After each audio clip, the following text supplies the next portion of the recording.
거짓말 시리즈가 있습니다. 여러 가지 거짓말 시리즈가 유명한 게 있는데 지난번에도 한번 한 것 같지만 또 한번 다시 해드리겠습니다. 부동산 업자의 3대 거짓말이 있답니다. 전화해서 물어보면 전철에서 3분 거리입니다. 가서 보면 한 15분 걸어야 되는데도 어떻게 뛰어가는지 3분 거리. 여기 사시면 바로 올라갑니다. 두 번째 거짓말이고, 마지막 갈 때 오늘 계약 안 하면 이제 금방 나갑니다. 근데 알고 보면 몇 달 지나도 이제 안 나간다는 그런 거짓말이죠. TV 홈쇼핑, 이 가격에 이 조건은 창사 이래 처음이자 이제 오늘이 마지막입니다. 근데 그 다음 날에 보면 또 계속 하고 있어요. 시어머니가 며느리에게 나는 널 항상 딸처럼 생각한다. 이거 거짓말이랍니다. 우리나라의 3대 거짓말, 어르신들 늙으면 죽어야지. 장사하시는 분들 믿지고 팝니다. 노총각, 노처녀 저는 결혼할 생각이 전혀 없습니다. 그래서 이러한 거짓말을 들으시면 그냥 귀여운 거짓말로 알아들으시면 될 줄 압니다. 이 중에서 특별히 어르신들이 늙으면 죽어야지 하는 그런 말씀을 종종 듣게 됩니다. 우리 교회 앞에 그 벤치가 있는데 저기 어르신들이 항상 대여섯 분이 모여서 얘기를 하시는데 지나가다가 보면 꼭 이 말씀을 하세요. 뭐 서운한 거 있으면 죽어야지. 뭐 조금만 그러면 내가 죽어야지. 그런데 그런 분들이 보면은 제일 오래 사신다는 그런 굉장히 놀라운 사실이 있습니다. 사실은 늙으면 죽어야지 말은 잘못된 것이고, 어르신들뿐만 아니라 젊은이들 그리고 어린 아이까지 언제 어디서 하나님 부르실지를 모릅니다. 저희가 찬송가 491장을 부르는데 저 높은 곳을 향하여 날마다 나아갑니다.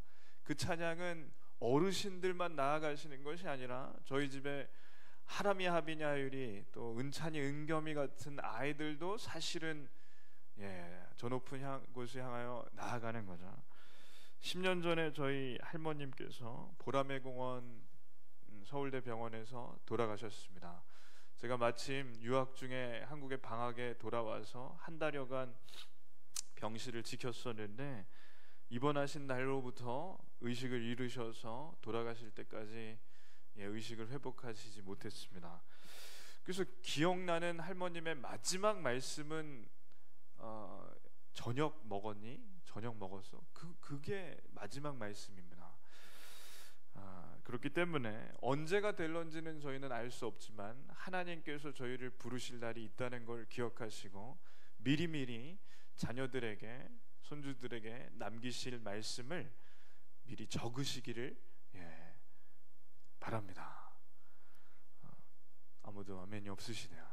다들 오래 사시길 바라는데 20년이 될지 50년이 될지 나중 일이지만 그래도 미리 적으시길 바랍니다. 안 그러면 자녀들에게 남는 마지막 말씀이 기억이 나질 않습니다.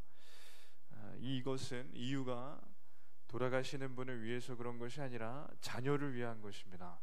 왜냐하면 부모님의 마지막 말씀을 자녀들은 두고두고 깊이 새기기 때문에 그렇습니다.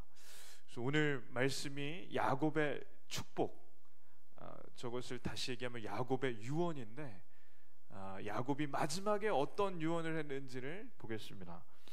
야곱이 이제 죽을 때가 정말 임박해서 147세가 되어 자녀들을 다 부르는 거죠. 제일 먼저 요셉을 부르고 요셉의 아들들, 자기 손주들을 불러서 입양시키고 그 아이들에게 아주 진심을 다한 축복 기도를 해줍니다. 그게 지난주 말씀이고, 이제 나머지 자식들에게도 유언을 하는데 이제 첫째 아들부터 순서대로 합니다. 한번 말씀 읽겠습니다. 야곱이 그 아들들을 불러 이르되 너희는 모이라. 너희가 후일에 당할 일을 내가 너희에게 이르리라. 너희는 모여들으라. 야곱의 아들들아, 너희 아버지 이스라엘에게 들을지어다. 아멘. 이제 형제들이 저렇게 침상주위에 옹기종기 모여 서 있거나 앉아 있습니다. 백발의 노인이 된 아버지께서 기력이 다하셔서 이제부터 내가 하는 얘기를 잘 들어봐라 하면서 첫째부터 순서대로 첫째 아내가 낳은 아이들부터 순서대로 이렇게 유언을 하는데, 첫째가 이름이 루벤이에요. 그래서 루벤에게 뭐라고 하시냐면 읽겠습니다. 루벤아, 너는 내 장자요, 내 능력이요, 내 기력의 시작이라. 위풍이 월등하고 권능이 탁월하다마는 물의 끓음 같았은즉 너는 탁월하지 못할지니 내가 아버지의 침상에 올라 더럽혔음이로다. 그가 내 침상에 올랐었도다. 아멘. 일단은 시작은 참 좋습니다. 너는 내 능력이고 내 기력의 시작이라. 이 말씀은 아버지가 젊었을 때 한창 장인 어른 집에서, 외삼촌 집에서 고생할 때 이 아들이 힘이 되어 주었고 농사일도 잘 도와주었고 목축일도 도와주었기 때문에 아버지는 이 첫째 아들을 참 좋아했다는 거죠. 거기다가 위풍이 월등하고 권능이 탁월하다. 이게는 뭐냐면 아버지 닮아서 굉장히 똑똑했다는 겁니다. 그래서 뭐 지금으로 말하면 서울대 들어가서 대학 다니는 동안 자격증 한 10개 따놓는 아들, 그게 이제 루벤입니다. 그래서 믿음직스럽고 아주 든든한 처자들인데 루벤은 이제 믿음이 없어요. 그리고 기질이 어떠냐면 물의 끓음 같았은즉, 그러니까 물의 끓음은 어떤 거냐면 저희가 냄비에 물을 올리고 가스레인지에 올려놓으면 이게 금방, 얼마나 가스레인지가 좋은지 금방 그 냄비 뚜껑이 확 열릴 만큼 끓는 거를 말합니다. 그러니까 르우벤은 어떤 사람이냐면 자기 욕심이 있거나 성적인 욕구가 있을 때 그것을 제어를 못하는 사람이죠. 그러니까 굉장히 똑똑한 사람인데 자기 욕심을 이게 참을 수 없는 사람이니까 어떤 사고를 치냐면 이 아버지의 넷째 아내인 빌하, 그러니까 자기의 작은 엄마와 잠자리를 합니다.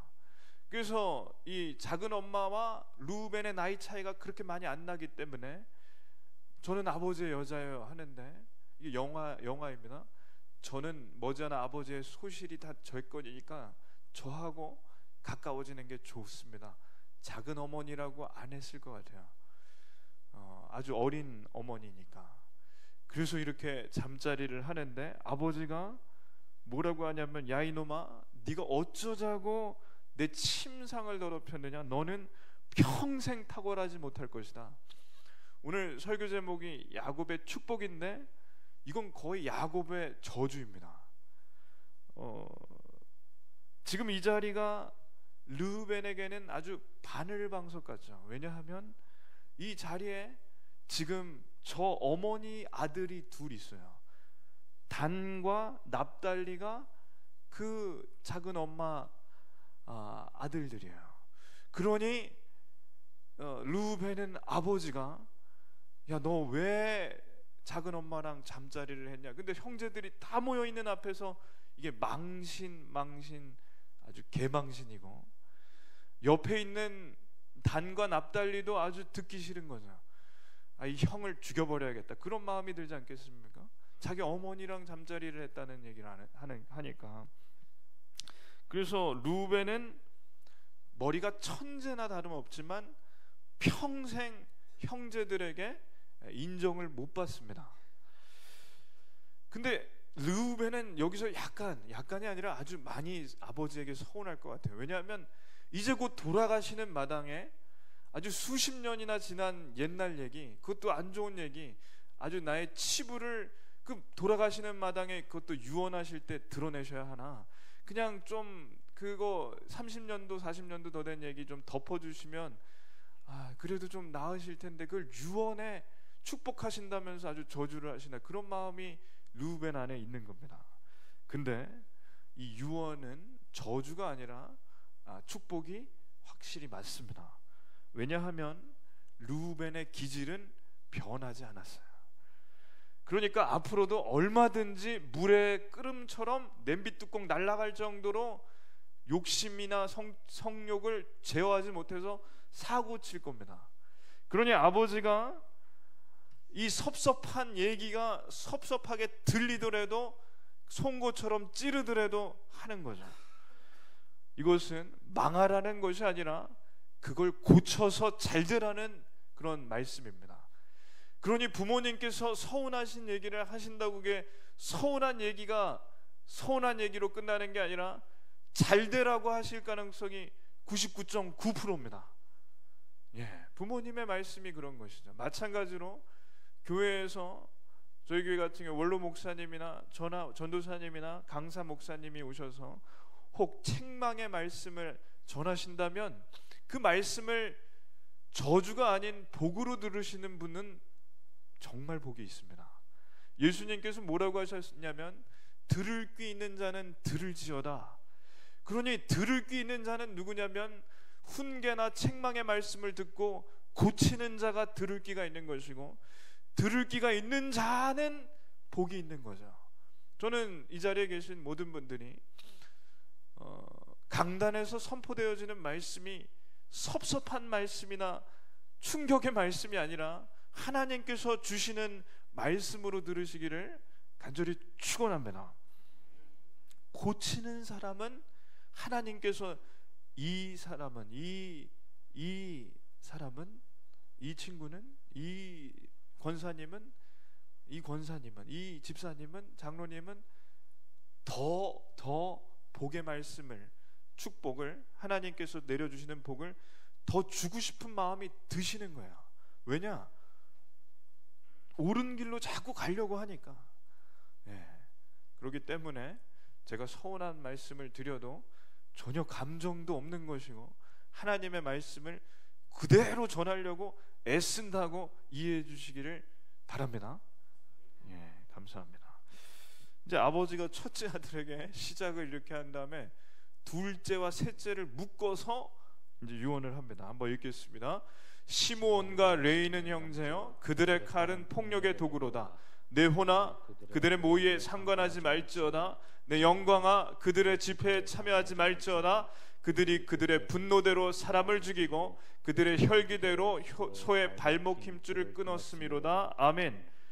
자, 시므온과 레위는 형제요. 근데 보십시오. 지금 모여있는 이 사람들이 다 형제지 않습니까? 12명이.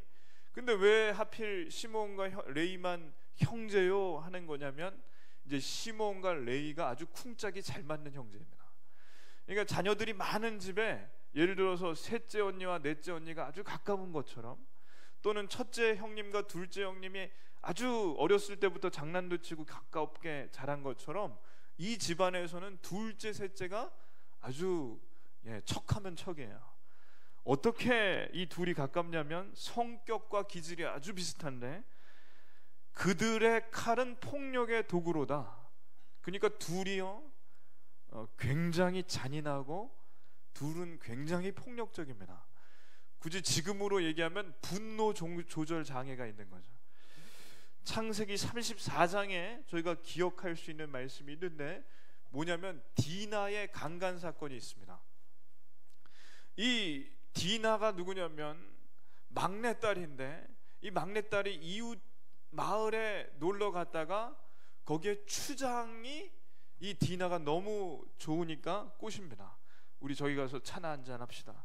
그래서 따라갔는데 골목길 어두침침한 곳에 가서 빈집에 들어가더니 성폭행을 하는 거죠. 그때 디나가 이제 집에 돌아와서 펑펑 웁니다.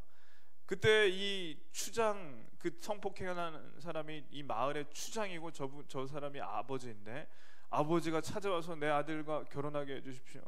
제발 디나와 결혼하게 해주십시오. 그랬더니 이 시므온과 레위가 뭐라고 하냐면 할례받지 않은 사람에게는 우리 자녀를, 우리의 딸을 줄 수가 없습니다. 그러니 할례하십시오. 그래서 이 아버지와 아들이 가서 마을에 가서 할례를 하는데 온 마을 사람이 할례를 해요. 그래서 할례를 하면 굉장히 아픕니다. 그러니까 우리가 얘기할 때는 포경 수술과 같은 거라고 생각하실 때 제일 아픈 날이 3일째인데 이 3일째 되는 날 시므온과 레위가 할례 받으라는 이유가 있습니다. 가서 움직이지도 못하고 있는 그 남자, 이 아버지 아들을 다 죽이고, 추장과 추장 아버지 죽이고, 그 마을 사람, 온 마을 사람의 남자들 다 죽이고, 집집마다 들어가서 돈 되는 거 다 가져 나온 다음 집으로 돌아오기 전에 마지막으로 뭐 하냐면 소의 힘줄을 다 끊어 놓습니다. 그러니까 이게 뭐냐면 전쟁에서 고대 근동 지방에서 전쟁에 승리하면 상대방 적군의 말의 힘줄을 끊는 그런 전통이 있었어요. 왜냐하면 전쟁에서 이기고 난 다음 돌아왔을 때 복수하러 말 타고 오지 못하도록. 근데 지금 시므온과 레위는 온 마을의 남자들 다 죽이고, 그러니 이 마을의 여자들은 하루아침에 남편을 다 잃었습니다. 근데 그 여자들은 남편이 잘못한 게 없어요. 추장이 잘못해서 다 죽었어요. 애들은 아빠를 다 잃었습니다. 게다가 시므온과 레위가 소의 힘줄을 끊었는데 농사 지을 때 소의 힘줄이 끊어진 소는 쓸 수가 없으니까 이건 아예 쑥대밭을 만든 다음에 아예 다 죽어버려라, 그렇게 하고 온 겁니다. 그러니 지금으로 얘기하자면 어떤 거냐, 예를 들어 이렇게 형제들이 있는데 막내 여동생이 성폭행을 하고 다 왔는데 이 성폭행한 범인 집에 가서 범인을 죽이고 그 아버지 죽이고 그 다음에 그 집을 불지르고 온 거예요. 물론 성폭행은 죄이지만 법에 맡겨서 판결을 받거나 그에 합당한 그 정도의 대가를 치러야 되는데 그 아버지는 무슨 죄이며 그 가족들은 무슨 죄이길래 다 죽어야 됩니까? 이건 해도 너무하다는 것이고 하나님께 보실 때 이게 굉장히 악한 겁니다. 그러니 아버지가 어쩌자고 그렇게까지 했느냐, 따끔하게 혼내는데 이렇게 다 죽인 시므온과 레위에게 이렇게 말씀합니다. 한번 읽겠습니다. 그 노여움이 혹독하니 저주를 받을 것이요 분기가 맹렬하니 저주를 받을 것이라. 내가 그들을 야곱 중에서 나누며 이스라엘 중에서 흩으리라. 아멘. 이거는 완전한 저주 같습니다. 너희는 절대 다시 모이지 말고 흩어져라. 실제로 이 유언과 예언대로 레위 지파와 시므온 지파는 흩어집니다. 시므온은 아예 유다 지파에 나중에는 귀속돼서 자취도 없이 사라지고, 레위 지파는 땅 하나 배분받지 못하고 온 지파별로 제사장 역할을 하며 흩어집니다. 물론 레위 지파는 하나님께서 제사장 지파로 모세부터 쓰는 아론부터 잘 쓰시는 지파이지만 그럼에도 불구하고 이 예언은 그대로 됩니다. 이 유언은 저주일까요? 축복일까요?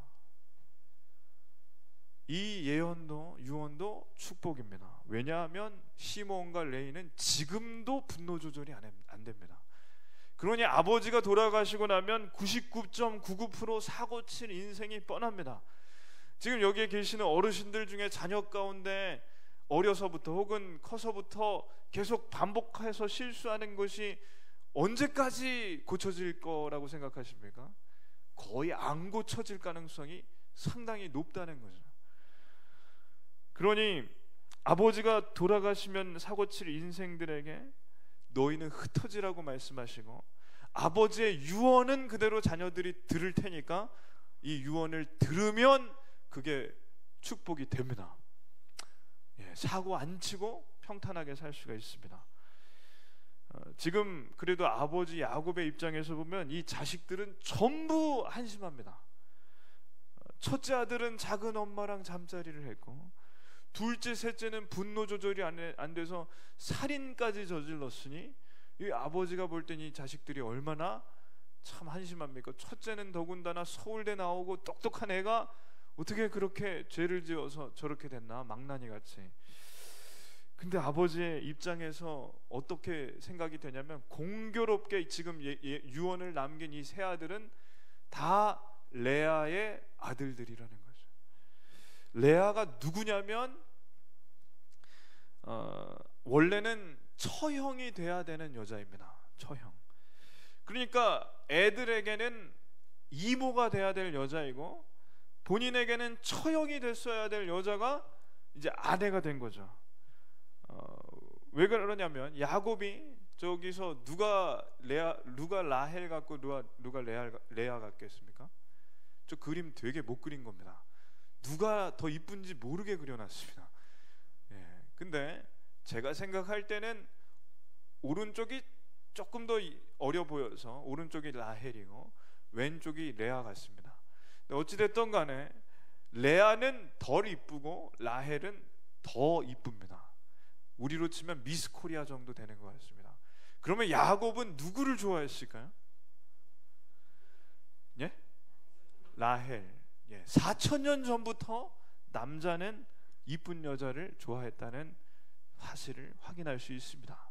순호 형제가 이쁜 여자를 좋아할까요? 안 이쁜 여자를 좋아할까요? 예, 이쁜 여자를 좋아한다는 얘기를 한 적은 없지만 다 알 수는 있습니다. 소개팅을 나갈 때 남자가 물어보는 거 1번부터 10번이 뭔지 아십니까? 1번 이쁘냐? 2번 이뻐? 3번 안 이쁘면 어떻게 되는지 알지? 그렇게 쭉 가는 거야. 7번 이쁠 거야. 10번 이쁘지? 그러니까 이건 남자는요, 야곱부터 있다 이렇게 잘못된 눈을 갖고 살았습니다. 마음을 보지 못하는 그런 동물이 하나님께서 이렇게 창조하신 게 남자입니다. 근데 라헬을 7년 동안 따라다니면서 알바한 거 다 내고 일한 월급 다 바쳐서 라헬하고 결혼하려고 이제 고생한 거예요. 근데 7년이 지난 그 결혼식 날 첫날 밤에 결혼식까지 다 하고 첫날 밤에 신방에 들어갔는데 거기에 레아가 몰래 누워 있습니다. 아버지가 시킨 거야. 근데 야곱이 잠을 자고 첫날 밤을 치르고 일어나 보니까 레아가 거기에 앉아 누워 있으니 기겁을 합니다. 여기서 질문은 도대체 어떻게 7년 따라다닌 여자를 그렇게 못 알아볼 수가 있는가? 성경학자들에 의하면 이날 결혼식 날 축제 중에 축제이기 때문에 야곱이 술을 많이 먹어서 취했기 때문에 그랬을 거다. 저는 그게 맞다고 생각이 됩니다. 그러니 레아가 좋겠습니까? 안 그래도 그저 그런데 자기를 속이고 7년 동안 고생한 것 다 날라가고 7년을 더 일해서 라헬을 얻게 한 장본인이 레아라고 생각하니 레아는요, 처음부터 첫인상이 안 좋은 데다가 속인 여자이기 때문에 평생 사랑하지 않아요.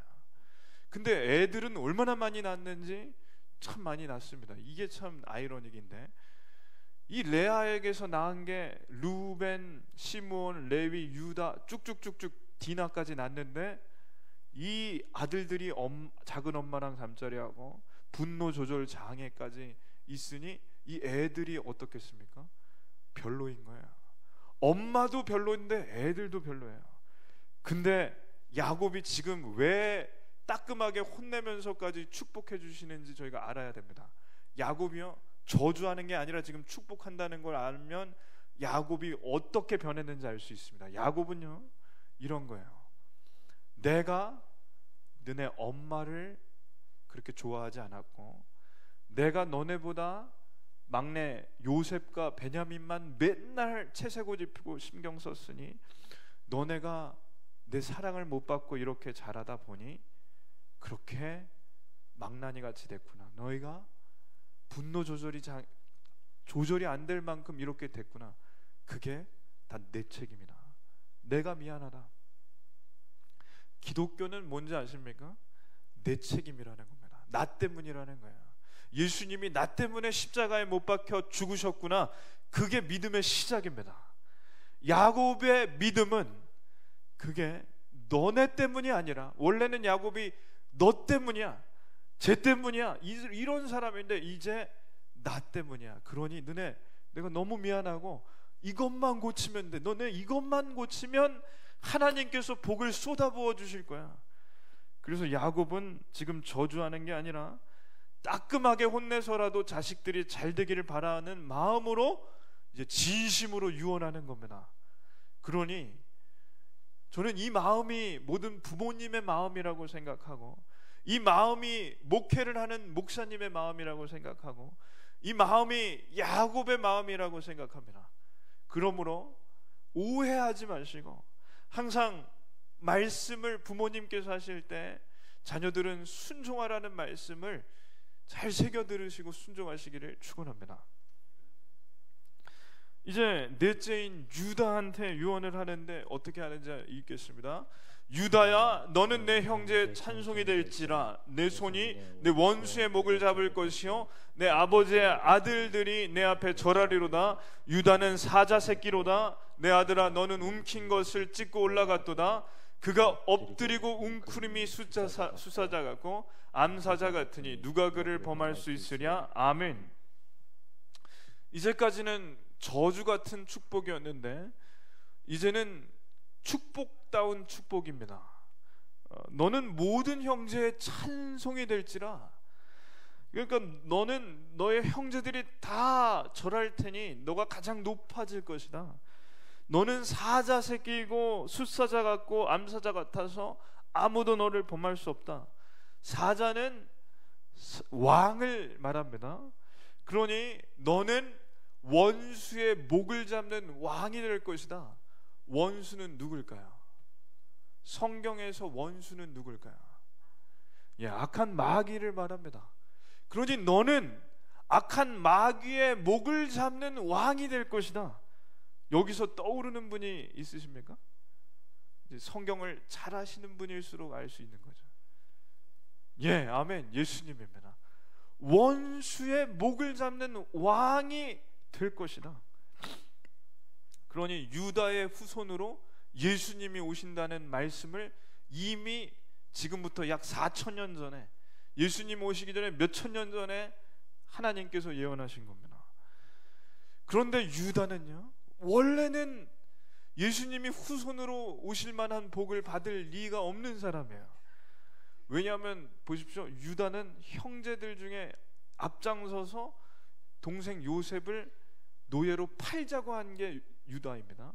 그리고 뻔뻔하게 아버지에게 요셉이 죽었다고 그 채색옷을 찢어서 염소 피 묻혀다가 형제들하고 같이 가서 아버지 요셉 짐승에 찢겨 죽었다고 그렇게 한 게 유다입니다. 그리고 유다는 일찌감치 아버지를 떠나서 가나안의 이방 여자와 결혼을 했어요. 그리고 집에 안 돌아옵니다. 이게 뭐냐면 우리로 치면 일찌감치 집 나가서 마음대로 부모님 허락 없이 결혼하고 집에 다시 안 들어, 인사도 안 오는 거예요. 그러니 그다지 효자라고도 할 수 없고, 그리고 그 자녀를 낳았는데 그 자녀들의 아들 셋, 저처럼 아들 셋을 낳았는데 첫째 아들을 믿지 않는 여자랑 결혼시킵니다. 자기도 믿지 않는 여자랑 결혼하고. 그러니 이 유다는 하나님과 아무 상관없이 살고 자녀들도 하나님과 아무 상관없이 살기 때문에 이 유다는 예수님이 오실 리가 없는 사람이라는 거죠. 근데 유다에게 큰 일이 하나 생깁니다. 다 아실 텐데 유다가 며느리랑 잠자리를 해요. 이 집안을 보십시오. 다 개망난입니다. 첫째는 작은 엄마랑 잠자리하고, 둘째, 셋째는 마을에 가서 칼로 다 찔러 죽이고, 넷째는 자기 며느리랑 잠자리를 한 이런 집안이 세상에 어디 있습니까? 그러니 유다는 복을 받을 사람이 아니라 똑같이 저주받을 인간인데, 이 손주가 아닌 며느리와 아들을 낳은 사람인데, 이때 유다가 자기의 죄를 깊이 봅니다.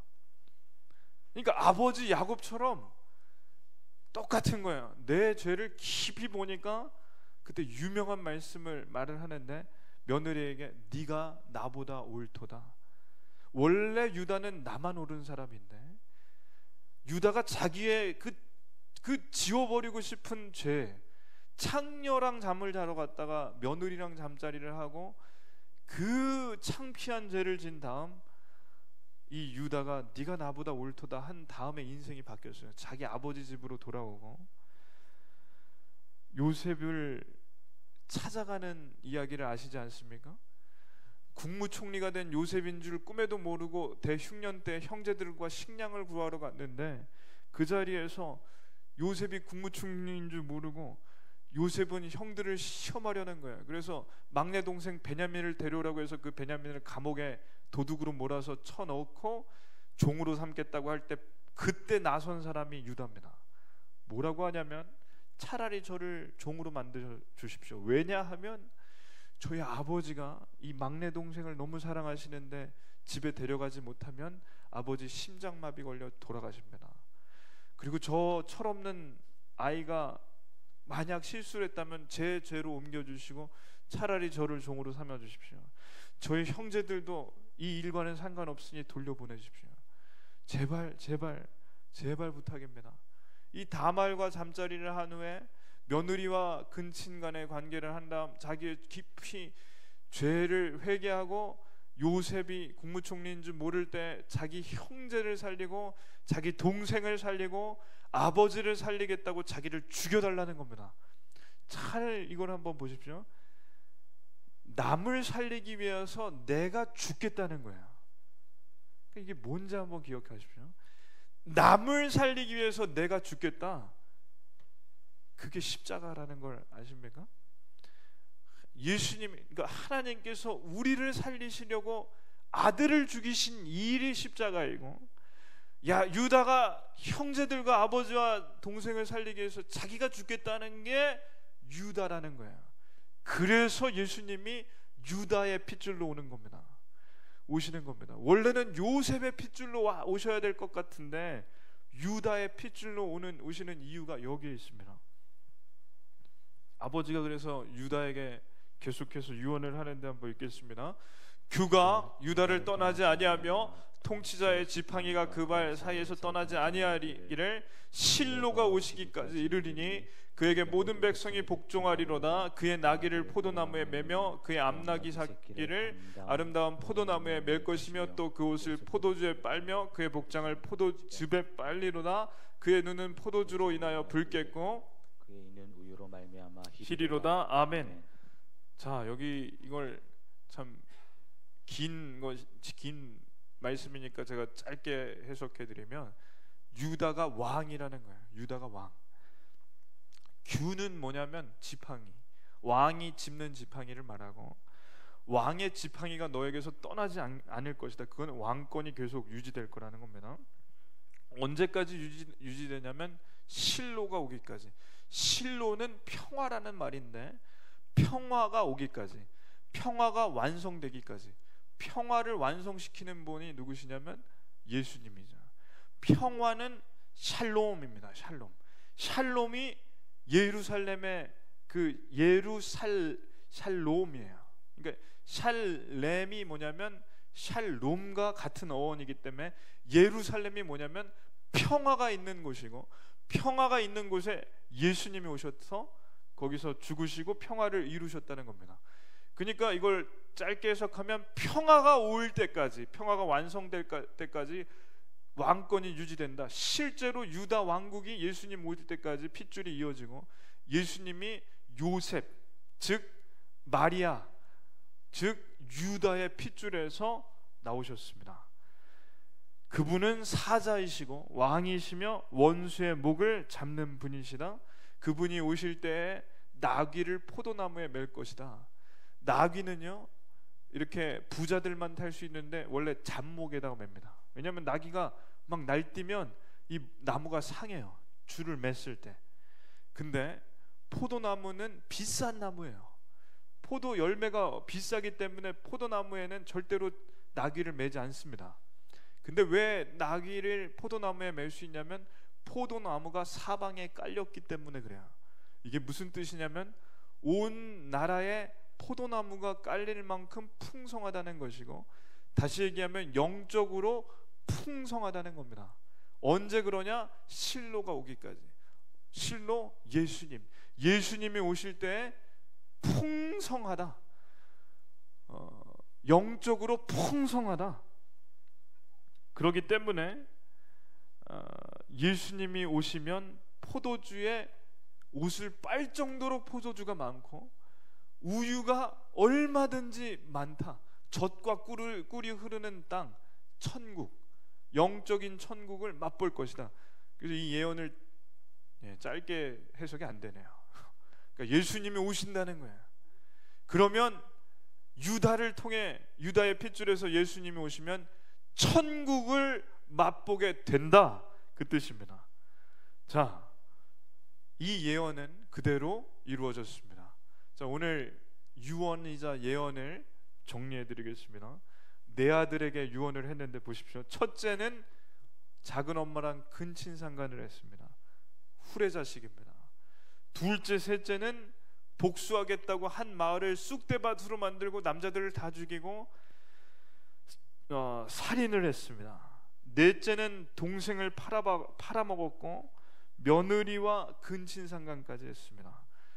전부 요즘에 드라마 중에 막장 드라마라고 하는데 이건 막장 드라마에도 나올 수 없는 이야기예요. 어떻게 이런 이야기가 드라마에 나올 수 있겠습니까? 그런데도 아버지가 이 내 아들을 축복 기도해 줬다는 게 오늘 말씀의 복음입니다. 왜 그러냐면 저희가 이 내 아들과 같습니다. 저희가 그런 아주 추악한 범죄를 저지르진 거기까지는 안 했겠죠. 어떻게 사람을 죽이고 어떻게 이런 성적인 죄를 이렇게까지 지겠습니까? 그러나 죄의 경중을 따지는 것이 아니라 죄인은 다 똑같은 죄인이고 하나님께서 보실 때에는 저희도 이 내 아들과 다른 바 없는 죄인입니다. 그리고 이 야곱 아버지가 하나님이십니다. 그러니 야곱이 이 내 아들을 축복해 주셨듯이 하나님께서는 저희를 버리시거나 포기하시지 않으시고 끝까지 붙잡아 주십니다. 야곱이 지금 하나님과 같습니다. 죄인들을 죽으라고 하고 저주하는 것이 아니라 망하라고 하는 것이 아니라 살리려는 말씀을 지금 하고 있습니다. 그러니까 저희는 여기서 하나님을 봐야 됩니다. 하나님은 언제나 저희가 잘 되라는 겁니다. 이게 복음입니다. 근친상간했고 사람을 죽였고 동생까지 팔아먹었어도 죽으라고 하지 않으십니다. 이게 얼마나 다행인지 모릅니다. 원하시는 것이 하나님께서 원하시는 것이 보이십니까? 저희가 이 4명의 아들 중에 유다가 되기를 원하시는 거예요.